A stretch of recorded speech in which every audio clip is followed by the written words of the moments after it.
네,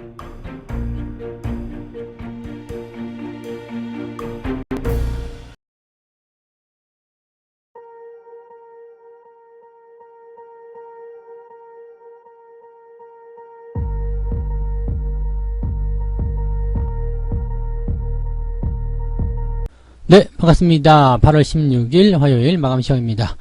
자, 시장이 오늘도 올랐습니다. 네, 일단 상승세를 지속하고 있다, 이렇게 말씀드릴 수 있겠는데요.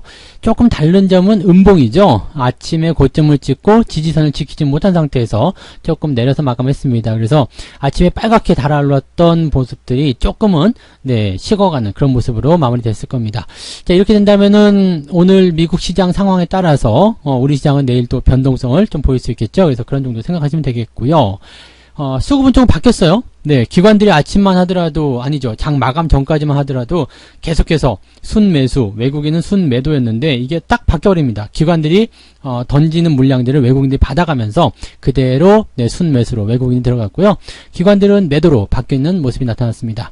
자, 그렇기 때문에 상승하면서 변동성을 보이는 종목들의 움직임이 나타났다, 이렇게 보시면 되겠습니다. 뭐 개별적인 종목들의 움직임들이야 뭐 늘 있는 부분들이고요. 또 그 전에 많이 올라갔던 종목들이 약간씩 떨어지는 그 형태의 모습도 같이 보여줬다고 보시면 되겠습니다.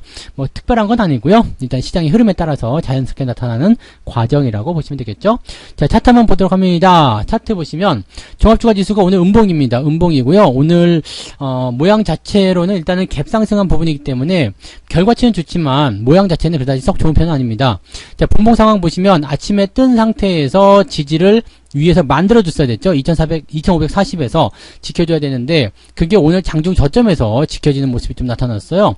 2530포인트 정도까지 밀려 내려간 모습이었고요. 자, 이 부분이 그냥 바로 반등으로 나가면 좋겠지만 그러지 못할 경우에는 밑으로 좀 떨어질 수 있겠죠. 그러면 단기적 조정이 2525포인트, 그러면은 이제 여기 이 갭에 대한 부분들을 메꿔버리는 그런 형태로 갈 수 있겠죠. 그래서 내일까지는 이때 변동성을 조금 생각해야 되지 않을까 생각했는데 일단 뭐 이런 것 들은 해외 시장의 모습들이 어떻게 돌아가냐에 따라 좀 달라지겠죠. 그리고 외국인들 매수가 들어갔기 때문에 외국인들이 대형주를 잡고서 밑에서부터 푸시를 좀 해주게 된다라면 분위기는 좀 나아질 수 있겠다 생각하시면 되겠습니다. 자, 코스닥 같은 경우도 뭐 특별히 다르지는 않습니다. 비슷한 모양새고요. 음봉 떨어진 건 맞습니다. 그리고 장중에 변동성을 조금 더 크게 보였던 모습이 좀 나타났는데, 자, 지금 보시면은 분봉 상태에서 크게 밀렸다가 장 막판에 조금 올라가는 모습이 좀 나타났죠. 그래서 이런 부분들이 좀 살리긴 했습니다만 그래도 코스피나 코스닥이나 둘 다 비슷한 상황으로 마무리된 것이다 생각하시면 되겠습니다. 자, 오늘 수급 동향 보실게요. 수급 보시면 외국인들이 코스닥에서 1200억 순매수 들어갔고요. 요것도 이제 마지막에 보시면은 외국인 매수가 훅 늘어나는 게 오후 들어서면서 보이시죠? 그러니까 이 부분들이 코스닥 종목들을 좀 띄어 올리는 모습이 좀 있었고요. 거래소 같은 경우도 지금 막판에 거의 장 마감할 때 쭉 바뀐 거거든요. 그래서 외국인 매수가 578억, 그 전까지만 하더라도 계속 매도였어요. 근데 이 물량을 누구한테 받았느냐? 연기금, 그 다음에 금융투자 쪽에서 물량을 좀 많이 받았죠. 금융투자가 1000억 가까이 매수하고 있다가 뚝 떨어지면서 400억까지 빠졌습니다. 그러니까 600억을 같이 던진 모습인데 외국인들도 600억 정도를 매수를 했습니다. 그러니까 기관 금융투자 쪽 물량을 외국인이 그대로 받아먹었다 생각하시면 되는 얘기가 되겠습니다. 자, 그래서 결과적으로는 수급이 계속 장중에는 변화를 보였지만 결과적으로는 외국인이 순매수를 하고 기관들은 순매도로 떨어지는 그런 형태의 모습이 되었다, 이렇게 생각하시면 되겠죠. 외국인들이 매수를 했다면 대형주 쪽에서 좋은 일들이 생기지 않았을까 생각되는데, 자, 뭐 그렇다고 하더라도 외국인들이 어떤 종목을 사고 팔았는지는 좀 우리가 살펴봐야 될 것 같다 생각은 좀 듭니다. 자, 시총 상위 종목들 살펴볼게요. 삼성전자하고 하이닉스는 일단 올라섰습니다. 하이닉스는 3.64% 마무리됐고요. 오히려 이게 좀 낫습니다. 왜냐면 저항을 오늘 돌파했으면 그것만으로도 문제가 돼요. 왜냐면 저항을 한 방에 돌파하게 되면 다음날 올라가지 못했을 경우에 주저앉는 경우가 생기거든요. 근데 이렇게 일단은 발판을 만들어 놓고 내일 양봉을 통해서 돌파를 시도하게 된다면 훨씬 더 안정적인 상승이 일어나게 되겠죠. 삼성전자도 그것은 마찬가지 얘기입니다.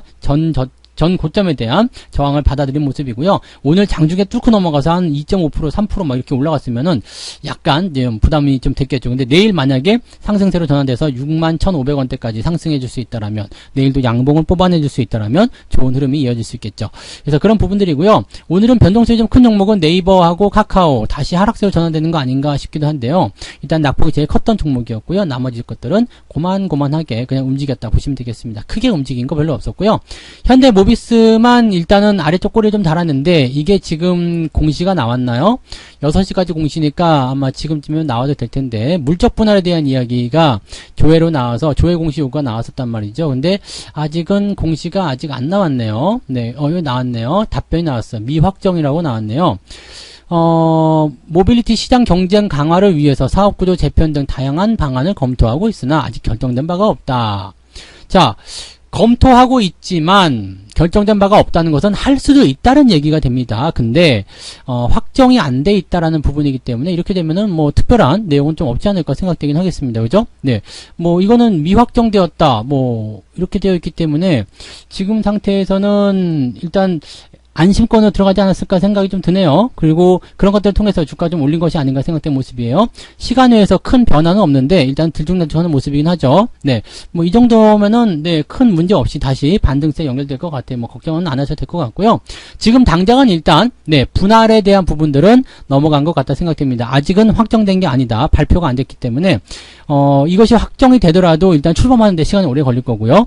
출범하고 나서 상장을 만약에 시킨다고 한다면 그건 악재가 되는데 상장할 때까지도 시간이 많이 걸립니다. 그래서 이런 부분들까지는 시간적인 부분들이 좀 많이 있기 때문에 그렇게 생각하시면 되지 않겠습니까? 그래서 그렇게 보시면 되겠고요.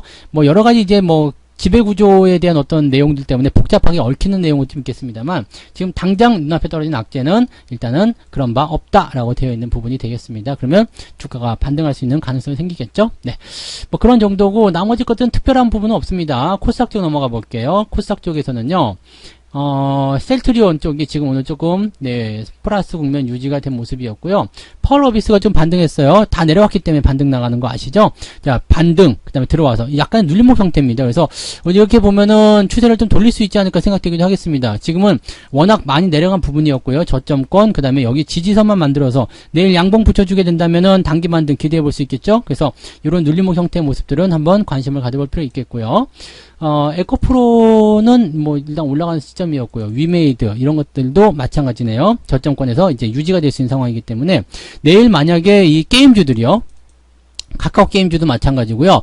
파워러비스도 마찬가지고 위메이드도 내일 반등을 뭐 성공적으로 이끌어낼 수 있다라면 주가가 단기 상승 또는 이제 추가 상승 통해서 직전 고점에 있었던 부분들을 넘어가는 그런 단기 상승 정도는 기대해 볼 수 있지 않을까 생각이 됩니다. 그래서 게임주들 그런 식으로 바라보시면 될 것 같고요. 엔터주도 움직임 꾸준하죠. 네, 나쁘지 않아요. 잘 움직이는 모습이라서 뭐 이런 쪽에서도 또 기대감들도 같이 있는 건 아닌가 생각되기도 합니다. 에코프로비엠하고 LNF 같은 경우는 그다지 네, 썩 좋은 모습은 아닌 것 같고요. LNF는 약간 눌림목 형태 비슷하게 나오긴 했습니다만 지금 자리 자체가 내려서 시작한 부분이 아니라 횡보 흐름이기 때문에 이걸 눌림목으로 보시면 안 됩니다. 그냥 요 박스권대에서 움직이고 있는 거고 이평선이 수렴하고 있는 구간이다. 그냥 별 움직임 없다라고 생각하시면 그게 맞지 않을까 생각됩니다. 상승 종목과 하락 종목도 같이 좀 살펴볼게요. 오늘 상승한 종목은 메가MD가 상한가 들어갔네요. 그 다음에 동부하이텍, 그 다음에 박셀바이오, 프로2000, ST큐브 이런 종목들이 상승을 좀 하는 모습이었고요. 대체적으로 이제 1차적인 반등 이후에 갑자기 튀어 올라가는 2차 반등이 나가는 부분들이고요. 그게 아니면 상승세를 이어가고 있는 종목군들 위주의 상승이 좀 만들어진 것 같습니다. 오늘은 장이 올랐기 때문에 상승한 종목이 더 많을 수 있겠죠? 네, 비슷한데 코스피는 하락 종목이 조금 더 많은 편이네요. 코스닥 같은 경우는 어땠을까요? 네, 하락 종목이 더 많아요. 하락 종목이 더 많은데 시장이 올랐어요. 이것은 어떤 느낌이냐면 개별주 쪽에는 변동성이 좀 있을 수 있었고요. 그 다음에 삼성전자 하이닉스가 가진 이 상승 파워가 상당히 많은 역할을 했다라고 보실 수 있는 부분이 좀 되겠네요. 자, 그러면 하락 상위 종목도 좀 살펴볼까요? 네, 하락 종목은 SBW 생명과학이 하한가로 갑자기 직행해버렸네요. 그러니까 아까까지만 해도 하한가 아니었는데 갑자기 나왔네요. 뭔가 악재가 있었던 것 같은 느낌인데 지금 1시 반 넘어가면서 갑자기 떨어져서 하한가 직행을 했는데 뭐 임상 실패라든지 이런 얘기 나왔을까요? 한번 보죠. 흑자 전환했다는 얘기는 이제 장 끝나고 나온 이야기고요. 그 다음에 1시 반 전이면은 뭐 특별한 부분은 없는데 그죠? 실적이 좋은데 떨어진 거다? 이거 뭐죠? 네.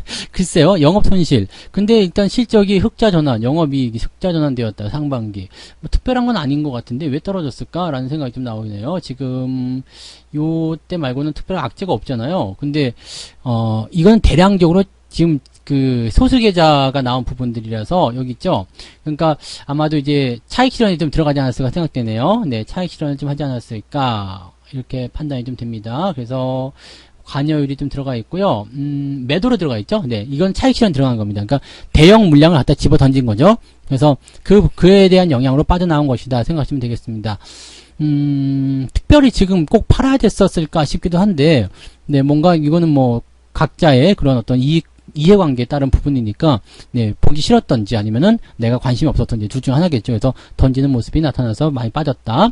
자, G2파워는 여기까지 밀렸어요. 이거는 더 빠질 거예요. 이런 것들을 각별히 조심하셔야 되고요. THQ나 그린홀딩스, 안 좋네요. 세아제강, 한창바이오텍, 한창바이오텍도 마찬가지입니다. 지금 이거 아주 안 좋은 상황이에요. 그러니까 각별히 조심하셔야 됩니다. 이런 것들은 많이 빠져요. 그러니까 이런 패턴들은 여러분들이 이번 장에서 확실히 많이 보셨을 거예요. 개별적인 재료를 가지고 올라가고 나서 주가가 팡 하고 떨어질 때는 변동성과 함께 떨어지는 시점은 절대 용서하시면 안 됩니다. 그 자리에서 무조건 팔고 나오시는 게 가장 유리하다는 것만 참고하시면 되겠습니다. 매매 동향 살펴보도록 하겠습니다. 오늘 기관 쪽 보시면 하이닉스 매수가 들어갔고요. 마지막에 뭔가를 팔아치웠죠. 팔아치웠는데 그게 삼성전자인지는 확실하지 않네요. 지금 나와 있지 않죠? LG전자, SK이노베이션 이런 것들 매수가 들어가 있는 상황인데 삼성전자에 대한 이야기는 지금 따로 없는 것 같아요. 그죠? 네, 그래서 삼성전자를 만약에 매도했다고 하더라도 뭐 큰 수량은 아닌 것 같고, 일단은 삼성전자에 대한 부분들을 외국인한테 넘겼을 가능성도 우리가 배제할 수 없을 것 같네요. 금융투자 한번 살펴보죠. 금융투자는 하이닉스 샀고요. 역시 얘네들이 던지지 않았을까라는 생각이 좀 들어요. 막판에 이제 변동성이 좀 생긴 거 봐서는 그랬을 가능성이 굉장히 높고요. 연기금도 마찬가지겠죠. 삼성전자 순 매도를 바뀌었잖아요. 그러니까 연기금, 금융투자에서 던진 물량을 외국인이 받았을 가능성이 높다. 한번 살펴보죠. 맞죠? 외국인들이 삼성전자 하이닉스를 매수가 들어갔습니다. 자, 이런 부분들이 있다는 거죠. 그 다음에 매도는 카카오, 네이버 이런 종목들 위주로 매도가 들어갔고요. 자, 삼성전자 하이닉스를 매수했다는 건 다른 의미가 있어요. 그동안 며칠 동안 계속 팔고 있었던 삼성전자 하이닉스를 순 매수하기 시작했다. 내일 매수 물량이 더 늘어나게 된다라면, 그래서 아까 전에 보셨던 것처럼 이 지표 자체가 이제 저항선대를 넘어서서 움직여주게 된다라면 외국인 매수를 통해서 한 번 더 발돋움할 수 있을 것 같아요. 그러면 65,000원까지만 올라가줘도 시장이 2,600 돌파는 충분히 가능해지겠죠. 그래서 거기까지 한번 만들어지는 모습들, 그 다음에 또 한 번 던지기 하는 모습이 나타나면, 자, 일단은 시나리오를 이제 소설을 한번 써보면 어떻게 변할 수 있겠느냐. 반등이 나가서 65,000원대까지, 그 다음에 조정 들어가도 되잖아요. 들어간다. 그러면은 시장도 2,600 이상 시점에서 조정이 들어갈 수 있는 상황, 이렇게 되는 거죠. 그러니까 조정이 어떻게든 한 번은 나와야 되거든요. 그것을 어떤 식으로 주도할 것이냐, 그것이 가장 중요하겠죠. 향후의 시나리오는 어떻게 흘러가는지 보면서 대응해야 되지만, 그런 식으로 나오게 된다라면 여기서는 물러날 이유가 없어요. 시장이 이제 새로운 어떤 추세로의 준비를 하고 있다고 판단하시면 되는 거거든요. 그래서 그 시점에서 조정에만 들어오게 되면 조정 때는 기다렸다가 반등 나갈 때 조금 더 적극적인 공세로 더 밀어붙이셔도 될 것 같다 생각이 좀 드네요. 자, 아직 시장은 전체적으로 다 돌아서지 않았습니다. 아직은 회복 국면 그대로 유지하고 있지만 삼성전자 등을 통해서 주가가 더 상승한다면 2,600 돌파 가능해 보이죠. 얼마 안 돼요. 한 2, 3일 정도면 올라가도 충분히 갈 수 있는 수치거든요. 그러니까 2,600 돌파가 나오고 나면 그 이후부터는 조정에 대한 관점을 계속 생각하고 계셔야 됩니다. 그래서 실제로 조정이 한번 나타나게 되면 그 시점에서 반등 포인트를 체크한 다음 이후에 매수 접근하시면 된다. 이렇게 보시면 되겠죠. 자, 지금까지는 일단은 네, 계속 준비하시고 대기만 하셔도 전혀 상관없겠지만 이 이후로는 조금 시장이 복잡해질 수 있다는 것을 꼭 기억해 두셨으면 좋겠습니다. 자, 뭐 오늘 큰 부담은 없었던 것 같아요. 유지 잘 하시면 되는 거고요. 종목 간 변수가 좀 생긴 것들이 있을 수 있어요. 많이 올라갔었던 종목들이 오늘 좀 떨어진다든지 이런 거 나올 수 있는데 이런 것들은 그냥 무시하셔도 되는 겁니다. 그래서 많이 올라간 종목이 조금씩 떨어지는 건 차익 실현에 대한 자연스러운 얘기니까 특별하게 여러분들이 걱정하지는 않으셔도 된다. 이렇게 말씀드리면 될 것 같네요. 네, 여기까지 이야기해 보도록 하죠. 자, 오늘 하루도 고생들 많으셨고요. 저는 내일 아침에 아침 시황으로 돌아오도록 하겠습니다. 고맙습니다.